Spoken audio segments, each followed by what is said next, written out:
Olá, estamos de volta com o Senado agora. A Comissão de Ciência e Tecnologia vai a São José dos Campos, em São Paulo, esta semana, colher informações sobre o satélite geoestacionário brasileiro. Saiba mais com a repórter Carla Benevides. A Comissão de Ciência e Tecnologia estará em São José dos Campos na próxima quarta e quinta-feira para uma visita à empresa Visiona Tecnologia Espacial. Os senadores vão coletar informações sobre a construção do satélite geoestacionário brasileiro, que vai otimizar a internet de banda larga no Brasil. Os senadores também vão visitar a Embraer e o INPE, o Instituto Nacional de Pesquisas Espaciais. Este ano, a Comissão de Ciência e Tecnologia está fiscalizando o Programa Nacional de Banda Larga. De acordo com a Resolução 44 de 2013, é obrigação do Senado avaliar as políticas públicas do país. Como ficará a política internacional brasileira após as eleições? Muda o foco? Continua no mesmo rumo? Veja a reportagem especial de Érica Seolim sobre a política externa atual e suas tendências. A política internacional brasileira tem procurado fortalecer as relações Sul-Sul. A expressão é usada pelo Executivo não só para falar da parceria com as nações vizinhas, mas também para definir a aproximação do Brasil com os países que estão fora da ação de grandes blocos econômicos. Aprofundou suas relações com a África, com os países árabes e com o mundo asiático. E foi justamente nesse movimento que o Brasil fez que nós terminamos por nos encontrarmos com a Rússia, com a China, com a Índia, com a África do Sul, nos BRICS. Criado em 1991 por Brasil, Paraguai, Uruguai e Argentina, o Mercosul ganhou parceiros. Em 2012, a Venezuela passou a ser um integrante pleno. Chile, Peru, Colômbia e Equador se tornaram estados associados. Mas nos últimos anos, dificuldades econômicas, políticas e sociais abalam as expectativas em relação ao bloco. Crises na Argentina e na Venezuela, os adiamentos do acordo Mercosul-União Europeia e o baixo crescimento do Brasil neste ano, estimado pelo mercado em 0,29%. Então, um país que é dependente economicamente, um país que é dependente tecnologicamente falando, a diplomacia também é dependente. É independente para inglês ver. O Mercosul, como área de livre comércio, deve ser mantido e dinamizado. Mas nós não podemos continuar com a exigência de concordância de todos os países membros para que um país membro do Mercosul possa firmar um acordo bilateral. Fortalecer o Mercosul, a Unasul, manter as relações que temos com os Estados Unidos e com a comunidade europeia, mas continuando também a preservar as pontes importantes que temos hoje com o continente africano. Não basta só o comércio, nós queremos uma integração cultural forte, não é?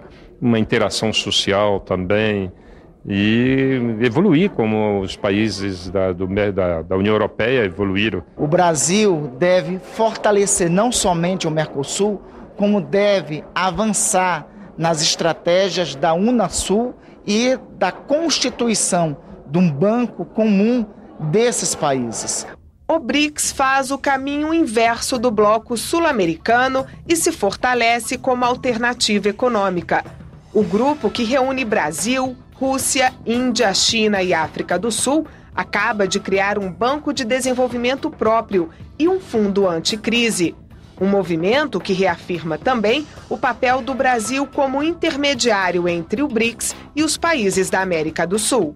Fazer com que esses nossos países vizinhos, com quem nós compartilhamos a região, possam também se integrar nesse sentimento de que no tempo em que nós estamos vivendo, na globalização, nós precisamos não ter preconceitos, nós precisamos ter uma agenda que possa estar acompanhada de resultados. Nos embates internacionais, seja na Venezuela, na Ucrânia ou em qualquer outra região do planeta, o Brasil tem atuado pela promoção do diálogo sem interferir nas questões internas de cada nação, mas sempre prezando pelo apoio aos países do Sul. Uma política que pode mudar, depende das eleições e de quem vai ocupar este palácio nos próximos 4 anos. O que o brasileiro pensa sobre a regulamentação do uso da maconha? Para responder a esta pergunta, a Comissão de Direitos Humanos e Legislação Participativa realizou mais uma audiência pública, a sexta de um ciclo de 8. Hoje foram ouvidas pessoas que são contra qualquer tipo de liberação.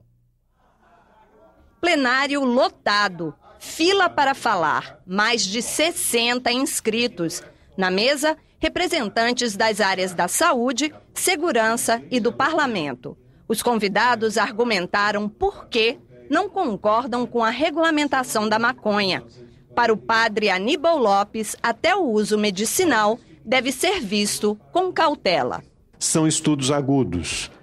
Eles não permitem concluir se, a médio e longo prazo, o uso, de fato, seria benéfico. A representante da Associação Brasileira de Estudos de Álcool e Outras Drogas defende a modernização da política sobre drogas e a intensificação dos debates, mas alerta para a necessidade de controle. Pensar qualquer política mais flexível significa ter um monte de regras. Porque políticas flexíveis demandam controle. O argumento apresentado em audiências anteriores de que a regulamentação da maconha pode beneficiar a segurança pública foi rebatido pelo delegado. O modelo de segurança pública ser repensado, eu acho que é momento adequado, sim. Agora, a legalização como um caminho para melhorar a segurança pública, não entendo como sendo tal. O tráfico não acabou nos países em que a droga foi legalizada. O deputado Osmar Terra é autor de uma proposta que institui um novo marco legal sobre drogas. O projeto já foi aprovado na Câmara dos Deputados e está na pauta da Comissão de Constituição e Justiça do Senado. O deputado argumentou que uma possível regulamentação da maconha aumentaria o consumo e disse que o movimento para a legalização tem o interesse de grandes investidores internacionais. Muita gente diz, não, mas vocês estão defendendo o interesse das clínicas, estão querendo ganhar dinheiro com isso. Não, eu quero dizer para vocês que o maior interessado na liberação das drogas no mundo chama-se Jorge Soros, que é um grande especulador financeiro internacional, financia Viva Rio, a ONG Igarapé, financia todas as ONGs que trabalham pela liberação das drogas no Brasil. Sou totalmente contra a plantação, tanto do uso medicinal como do uso recreativo. Primeiro, porque nosso país não tem como fiscalizar o uso medicinal. Segundo, o medicinal passará a ser o recreativo liberado. Anuncio de antemão a criação de uma frente parlamentar mista quanto à legalização de drogas no Brasil. Nós precisamos e vamos aprofundar o debate. Assisto aqui todos os depoimentos tristes do que acontece dentro do quadro atual de proibicionismo. Não está dando certo como está aí, embora eu acredite perfeitamente na seriedade dos que aqui estão, que mostra que sair do proibicionismo pode piorar. Pode mesmo, hein, gente? A sugestão legislativa que pede a regulamentação do uso medicinal, recreativo e industrial da maconha foi enviada por um cidadão por meio do portal E-Cidadania e em apenas uma semana alcançou o apoio mínimo de 20 mil pessoas. O Senado agora fica por aqui. Continue com a nossa programação. Boa tarde.